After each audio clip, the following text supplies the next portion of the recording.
एक राजा ने अपने सैनिकों को सड़क के बीच में एक बड़ी चट्टान रखने के लिए कहा। चट्टान को बीच सड़क में रखवाकर राजा ने अपने सैनिकों से छुपकर उस चट्टान पर नजर रखने के लिए कहा कि देखना उस चट्टान को रास्ते से कौन हटाता है। लोग उस जगह पर आते रहे और जाते रहे, लेकिन किसी ने भी उस चट्टान को रास्ते से हटाने की कोशिश नहीं की।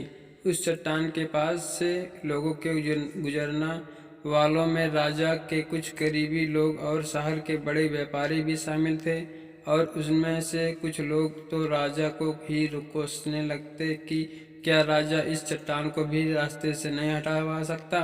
लेकिन किसी ने भी उस चट्टान को रास्ते से हटाने का प्रयास नहीं किया। ऐसे काफ़ी दिनों तक चलता रहा। एक दिन एक किसान अपनी सब्जियों को साथ उधर से गुजर रहा था। उसकी चट्टान को रास्ते में पड़े देखकर और सोचा कि सबको इस चट्टान की वजह से कितनी तकलीफ हो रही है। उसने अपनी मजबूत लाठी से उस चट्टान को एक तरफ धकेलते की कोशिश शुरू कर दी।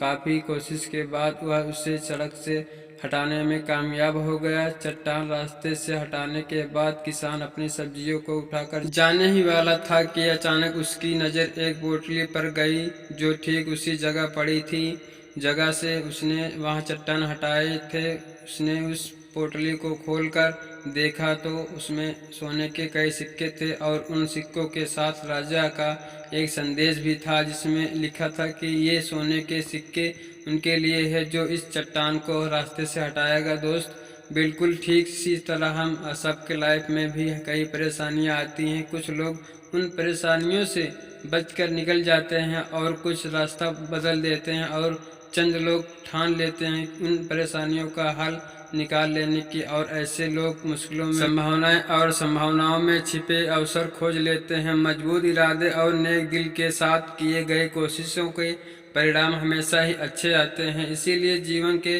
परेशानियों से घबराओ मत, बल्कि उस परेशानियों को हल करने की कोशिश करते हुए जीवन सफर में आगे बढ़ते रहो।